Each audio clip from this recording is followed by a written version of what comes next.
You're watching CBS 8 Mornings at 6. All right, thanks for joining us, everyone, here on this Monday morning at 6 a.m. I'm Chris Grow. And I'm Netta Irampour. Glad you're with us. Grab a jacket if you do need to go outside. You may have stayed up, listening to the sound of the wind. Look at this. This is snow. Yes, Mount Laguna, the Laguna Mountain Lodge showing a nice little coating there of snow coming through. Fresh stuff because of the system that's now wrapping around the mountains. So we are going to notice some moisture still left in this for about the next 4 hours. I would say through 10 a.m. Most of that moisture is going to stay in the mountains. So heads up, it will be slick if you're trying to drive that direction. 3 to 5 inches total, more to the north of us. But that's basically what we're going to see would be continued windy conditions throughout the day today and that chance of morning mountain shower activity.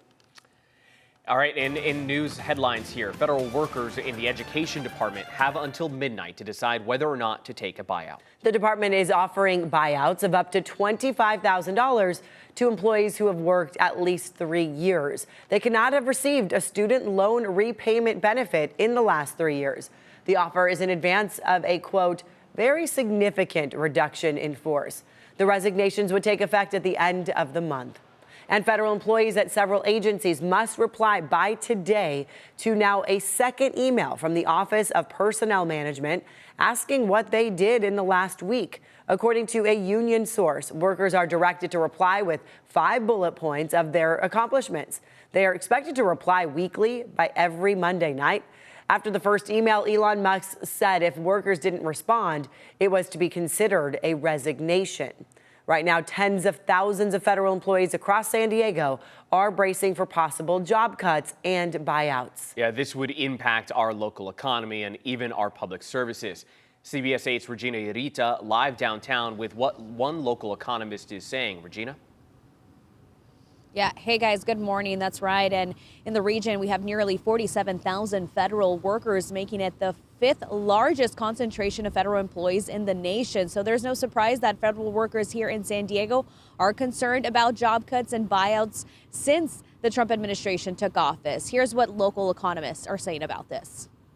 The federal government, we'd really be the size of sort of the Santa Barbara, Ventura, Oxnard region. We'd be primarily a tourism-fueled economy. Our proximity to Mexico might give us a little bit of a boost compared to the Central Coast.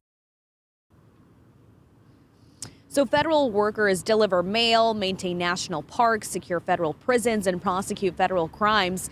Many now worry about their future employment. Recent firings within the U.S. Forest Service and National Park Service could affect places like Cabrillo National Monument, potentially leading to longer lines, unsanitary facilities, and unsafe conditions. Cabrillo National Monument draws upwards of 800,000 visitors per year. It's estimated that it generates about $54 million for the local economy and supports approximately 670 jobs. The rapid workforce reductions have created widespread uncertainty among affected families and could have a ripple effect. Economists warn that if there's less spending in the economy, that means businesses could be impacted, which could further layoffs. So back out here, we were trying to reach out to federal workers here in San Diego, but they have not responded to our request for an interview. I'll send it back to you.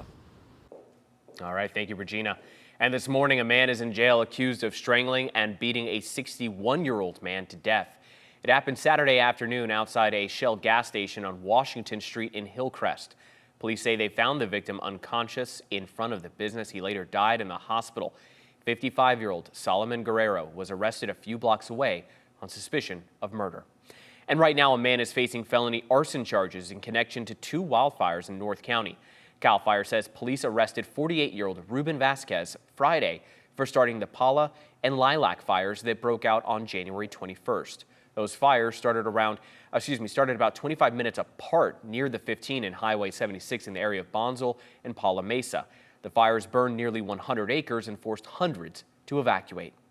And this morning, a portion of the San Diego Bay back open to traffic more than 2 weeks after a military jet crashed into the water. So far, divers have recovered more than 30,000 pounds of the plane's wreckage. Smaller scale operations will continue over the next 2 weeks. The cause of the crash is under investigation.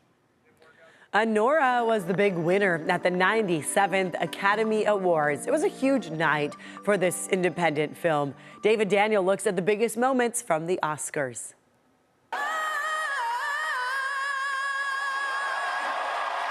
The 97th Academy Awards kicked off with some wicked good music and a warning about long speeches from host Conan O'Brien.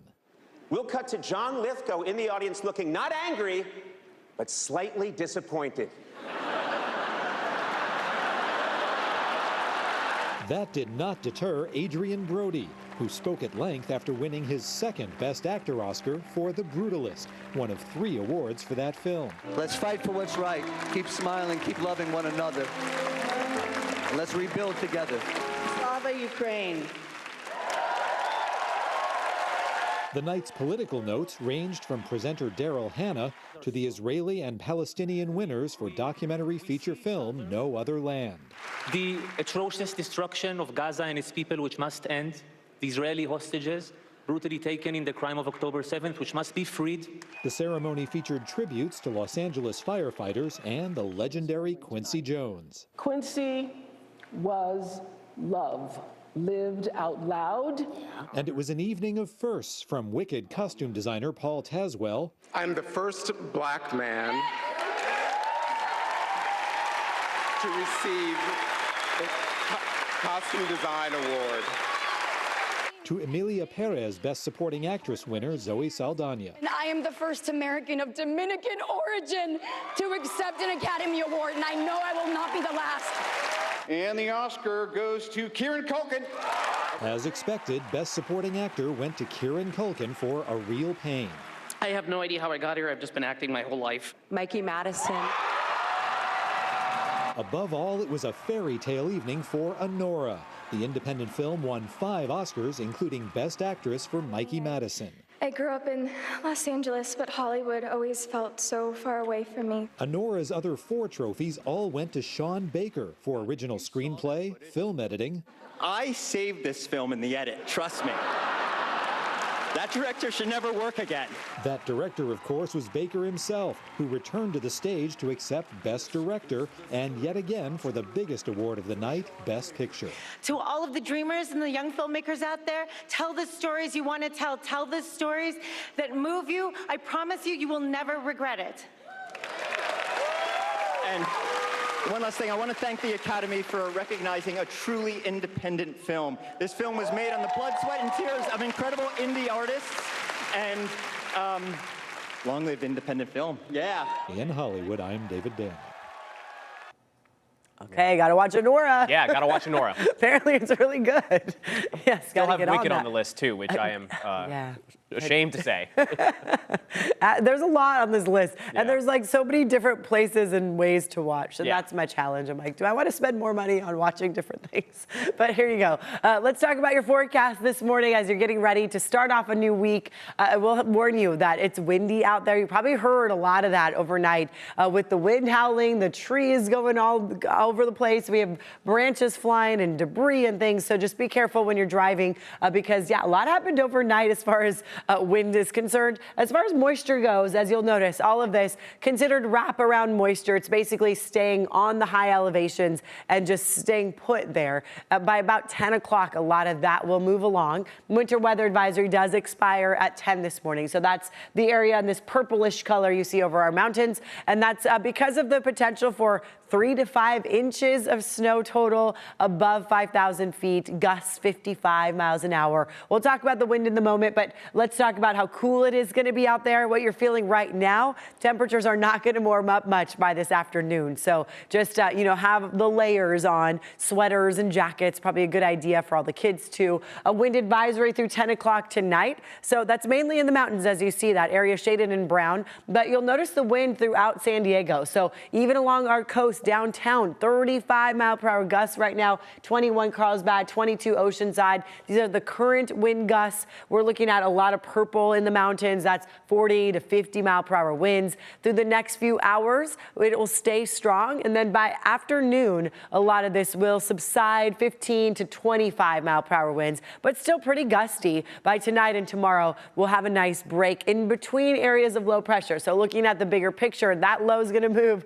and then another one enters. So by Wednesday night into Thursday, that's our next chance of rain. You see that green over Southern California into Baja as well. So we'll notice more of that moisture, but not until Wednesday into Thursday. Let's talk about what's happening with your commute this morning, because it's icy out there.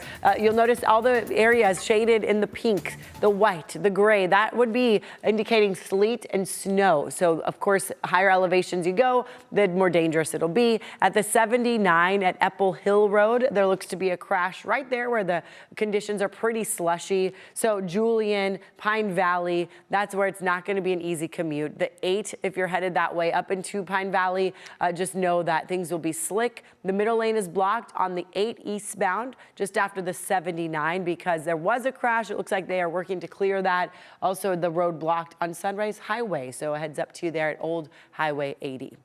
And now for border wait times. Let's see what's going on with the, that's not easy. San Ysidro Port of Entry, 130 minutes to get through. Otay Mesa says Port of Entry, it'll take 100 minutes right now.